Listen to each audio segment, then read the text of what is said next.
I think M might be a little bit late on this one.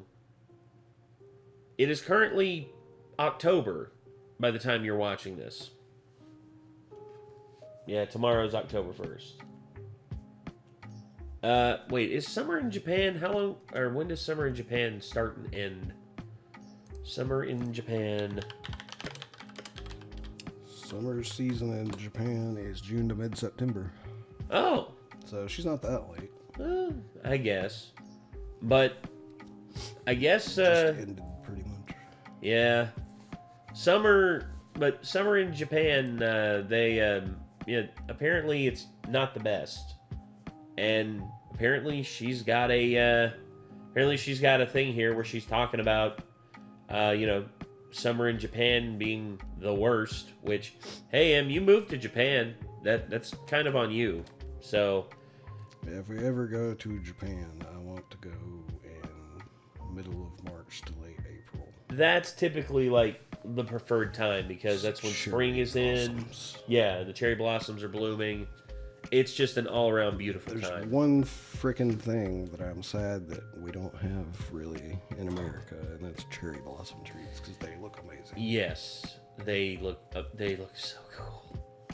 All right, but anywho, summer in Japan is the worst according to Emery Chu, and I guarantee you she's going to be telling us all about it in this video. So, if you all, if there are people who think that summer in Japan is the worst and you haven't, feel free to let us know. But yeah, let's go ahead and get into this. For me, if I lived in Japan, I would think that whatever time of year that was storm season would probably be the worst because it'd be scary to have to deal with in Japan. Storm surges and tsunamis and shit like that. Although earthquakes could be I guess anytime. That's Those are always true. Scary there because of tsunamis that can come after. Yeah, that's true. Well, anyway, let's go ahead and get into this. Summer in Japan is the worst, according to Emery Chu. Let's see what she means by that. Anyway, here we go. I often get asked for advice and tips about traveling to Japan, and the first thing I always say is, do not come here in the summer. Every other season is great. Springtime has cherry blossoms and perfect for little outdoor picnics. Autumn is nice and breezy and the leaves are vibrant. The winter is perfect for enjoying hot springs and piping hot oden from the local konbini. And the summer gives you bugs and a perpetual feeling of swamp ass everywhere you go because of how offensively humid it is outside. That's why you use the spray on deodorant in your ass and your ball, and well, for me, my balls. That's actually how I prevented myself from chafing really bad whenever I was at the festival, which, by the way, was very swampy because it was in the middle of a fucking hurricane. I don't know if people would find this weird or not, and I apologize if you do. I really don't care about your judgments. But you know what I do? What's that? All of the time, no matter what, basically. Talcum powder? When it's hot outside, or Gold Bond? I buy Lotrimin deodorant powder spray.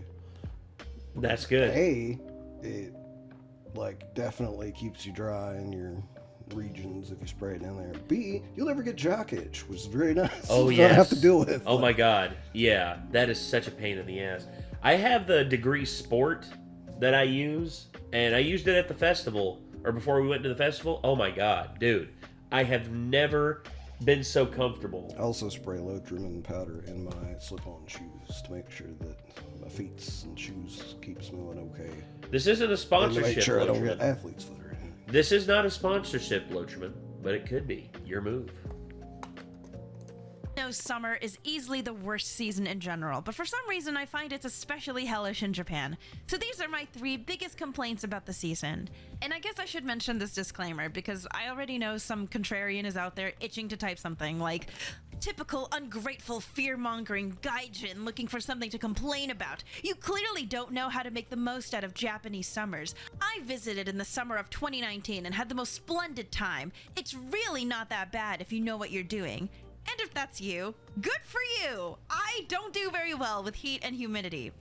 These are, of course, grievances based on my own subjective opinions and experiences. My word is not gospel. I'm just here to share my silly little stories with my silly little drawings.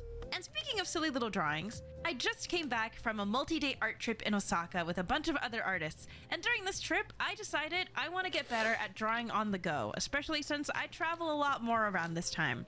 And luckily, the sponsor of today's video, Skillshare, can help me with that. Hey. Skillshare is the largest online learning community for creatives with thousands of classes led by industry experts across film, illustration, design, freelance, and productivity, which are all categories I'm at least a little familiar with. Skillshare recently announced some improvements for a new and improved class system, which includes topics in creative careers and creative inspiration, and the ability to find classes by software and material. I wanted to improve my understanding of how to more comfortably use Procreate on my iPad, and for that I turned to Brick Lacer's Intro to Procreate, illustrating on the iPad. Emily ever said for sure where she was from in the U.S. before she moved to Japan. I think she was kind of secretive about it. Because, I mean, if she lived in a more, like, dry state, like, I mean, that makes a lot of sense that you just wouldn't be down for that kind of, like, extreme change in weather, you know, because I don't really have that much of a problem with the heat and the humidity here in the summer. Like, I still don't like to really go outside when it's stupidly hot for very long. Like, I'll stay out of it for as much time as I can, but anytime I've gone further south and it's been like during the summer, I'm just like, God, what the fuck? How do people live in this? New Orleans in August. I've never been down there, but I know for a fact that if I went to like Louisiana in summer, I'd probably be like, I fucking don't like this at all. New Orleans in August, dude, I will tell you this. I have never, ever been that sweaty before. Ever. Here's the thing. I sweat a fair amount, dude. I'm talking like shirt from here to here, sweat. Here to here, sweat. Here to here, sweat. My pants that I was wearing, nothing but drenched in sweat. Like, and I had on deodorant and everything. It didn't matter. The only time I've ever been matter, like that dude. is when I went to a Lamb of God concert that was absolutely packed wall to wall in the venue with people. Oh, yeah? Everybody in the crowd looked like that afterwards. It was impossible not to. Everyone was sharing their sweat with each other. It was fucked. Where she gives you all the tips and tools fun, you need though. to know, all organized and titled in 23 easy lessons. Makes that you me can go wonder through how at your own Japan pace. compares in terms of humidity in summer to like places here, though. Well, I would say where it's an island, it probably has its own, like, different things that are problematic. But I'd say the ocean contributes a lot to many areas there. no doubt about it. Or it's surrounded by it. Number 1, the constant threat of heat stroke. Heat stroke warnings are something I've learned to be more mindful of, especially as someone who mostly gets around by walking and using public transportation. During the summers now, I'll always be equipped with a UV umbrella, a water bottle, and some form of electrolytes when I walk around. But last year, when I was less wise, one day I thought it would be a great idea to bike home from my Japanese class instead of taking the subway. The trip wasn't that far, and I figured it would be a good mini workout. And at first it wasn't so bad. I was in my cute little summer outfit, hot breeze running through my hair, with the sun beating down on me, and wow, I don't remember the way back having this many hills. Why is pedaling so difficult today? And then suddenly, my vision started blurring and I started feeling really dizzy. And as my vision started getting hazier, the only thing I could think about was how embarrassing it would be if I passed out right here in the middle of the sidewalk. What is it? Okay, I know why. It's because it's a meme. The Yamcha The death. Yamcha death pose. Yeah. Dude seriously died like the most memed death of all time, and he's never gonna live it down. Because if you actually passed out and fell off your bike like that, like you'd probably like more like roll and you'd be out like. Yeah. Oh God. So in a panic, I threw my bike to the ground and ran to the nearest grocery store. And then spent the next 10 minutes dry heaving in the freezer section. Luckily, didn't pass out, but ever since then, I've avoided biking anywhere during the summer. I still have no idea if I narrowly escaped heat stroke or if I was just dehydrated and panicking, but I'm not taking any chances. This is the thing that considering that you're talking to someone here who in summers, like 85 to like 95 degree heat, 2-a-days with very limited water. I don't recommend that for anybody, because when you start in the morning, that sun starts coming up, and by the time noon rolls around, and then they tell you, all right, go to the field house and get some rest, be back up here at 3 o'clock. Then you go from 3 to 7 in the evening heat. Ugh. And here's the thing. You were only allowed water whenever the coach allowed you to, and if you weren't making the coach happy, you'd be lucky if you got a water break at the end of practice. Which that's kind of abuse and dangerous. That's one of the reasons why our coach got fired. He got fired, of course, after I left, or after I quit. But I remembered that when that happened, I just said to myself, is this worth it? Am I having fun? Am I truly having fun here? Is this worth it? Turns out, no. Turns out, here's the thing. I did everything I could to be a good football player. It just wasn't for me.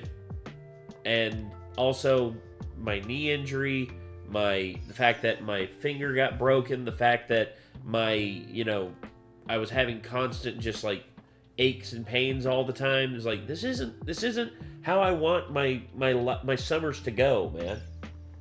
And I just got sick of it. Yeah, I mean, I went to band camp for 1 year when I got to high school, and I played through concert season after that, but the next time marching band season started to roll back around, I dropped out of band. I was like, no. Wasn't fun enough to be worth it. I don't want to do that ever again. There you go. Shit sucks. No doubt. So everybody who did that all 4 years of your high school, or even if you went to high school for more than 4 years and did it for more than 4 years, like, I salute your constitution, because I don't have that high of a constitution myself. Do a constitution. I rolled shitty that whole week. It was not great. Oh boy. Probably rolled a nat 1 at one point. I never ended up in the hospital, so I don't think so, but it still wasn't the best. 2, the constant sweating. The humidity here gets so nasty. If you're the type to sweat easily, you can expect to be perpetually drenched here in the summertime. Yep. And I have absolutely no idea how everyone manages to wear long sleeves in the summer. As a certified California girl, I have a lot of outfits specifically for a hot summer day, but I unfortunately don't feel super comfortable wearing them here. I love a cute little mini skirt or spaghetti strap romper. I would think or California open would kind of suck in the summer too. Depends on where you're at in California, because keep in mind, NorCal is not that bad. Whereas Southern Cal, like, here's the thing people don't remember about Los Angeles. Los Angeles is a man-made area. It's literally, they took part of the Colorado River and they redirected it to the South Bay and Los Angeles port, and basically made it to where at least between, I think, 7 to 10 million people could live there. Over 40 million people live there now. That's why there's always a drought. It's not because of global warming. It's because people just don't listen. People just kept moving there. And, yeah. I don't really. That's why California has a drought every year. But in Southern California, Southern California gets ridiculously hot. Especially, like Death Valley. Dude, Death Valley, you could not pay me to go there. I'd never go to Death Valley. That place is hell. While I'm in Japan. And speaking from the perspective of someone who lives in Tokyo, realistically... It is legit. At one point, it was the hottest place on Earth, but then one place had, like, the temperature go up 1 more degree than Death Valley. But Death Valley, on average... I would have thought the hottest places on Earth would have been somewhere over in, like, the Middle East. Australia or somewhere. Or you'd think that, but no, like, because here's the thing about Death Valley, because Death Valley is so far below the sea level naturally, like when you're below sea level. Also would think that places further south of the equator would be hotter too. Oh well, yeah, towards the equator, yeah, it does naturally get more hot, but that's the reason why like places that are under sea level are so strange, and like in terms of like their heat and humidity and everything. Like New Orleans is below sea level, and its humidity is ridiculous. Death Valley doesn't have any humidity, but instead, because of it being so low below sea level, it is literally just like, it's like basically like a heat trap where everything just focuses to this one area. And the average temperature there is like 105 degrees. You can wear whatever you want, right? Like, the fashion police isn't going to stop you and ticket you for showing too much clavicle. And at the end of the day, no one's going to give you shit It's for Japan. it. But my goal in my everyday life is to blend in and not direct too much attention to myself. So nowadays, I just suck it up and wear the extra layer underneath that summer dress, even if it makes my back extra sweaty. Also, I don't know about you guys, but I get so much more irritated in hot and humid weather. Everything pisses me off when it feels like I'm covered in a layer of grime and sweat. And this is a non-issue, but it's hard to feel cute when the humidity is ruining your hair and makeup. And just recently, I randomly developed rosacea, which can flare up from the sun and high temperatures and stress. That sucks. So, thanks, body. You're really elevating my summer experience. Number 3, typhoon season. When you're not being oven broiled by the heat of the sun, you're being assaulted by the rainy typhoon season. And normally, I don't mind the rain too much, but if you're not careful, typhoon season can really mess up whatever plans you had on your itinerary for the day. Example, so earlier this month, Jacob and Jaden were in town for a magical mirai, and we made plans to go to Nagoya to catch the last day of the Sailor Moon exhibit. And a few months prior, I'd gotten us 4 premium passes to Ghibli Park. So this was the plan. Take a morning train to Nagoya, check out the Sailor Moon exhibit as soon as it opens, have fun at Ghibli Park until closing, and then head to Osaka. I was so excited to show them an unforgettable time. When we met up at the station, we discovered that the Shinkansen line we were going to take was suspended for the day because of the typhoon, and we were informed that we'd have to take a separate detour train and then transfer if we wanted to go to Nagoya. Oh, how long is the first train? 3 hours. Also, since it's all booked, it'll be standing room only. Is that okay? I guess so. In addition to that, your transfer train currently has no seats available, so you'll be on standby, which means you might not be able to ride, so I can't guarantee that you'll even make it to Nagoya today. Oh! Wow! Okay. Okay, so a bullet train that would have normally taken just an hour and a half was now going to take around 4 or 6 hours, and we couldn't risk the possibility of getting stranded at our transfer station. So with the available routes and timing, we quickly decided that our best bet was to try and grab a taxi from our transfer station so we'd have a chance to make it on time to one of our scheduled activities, because we realized the Sailor Moon exhibit closes an hour early today, being that it was the last day. So we'd have to sacrifice Ghibli Park and try our best to go to the Sailor Moon exhibit. And with the current timing, we'd have a chance to make it with at least an hour or 2 to spare. Well, let's think. Ghibli Park is open, I think, year-round. Whereas... So you have a chance to go back to that? Yes, whereas the Sailor Moon Museum, yeah. I mean... And as soon as we were done, we could take a 50-minute bullet train to Shinosaka to check into our hotel. Okay, are you following? Did I mention that my rosacea can get triggered by stress? Even though realistically, I don't think there's anything I could have really done about the typhoon, I still felt really bad and like I was at fault because I'd never experienced... No. Here's the thing. People do this all the time. And this is something I used to do all the time. Here's the thing I'm going to tell you. Shit happens. Shit happens. None of this is your fault, Em. None of it. You have no control over the weather. And here's the thing.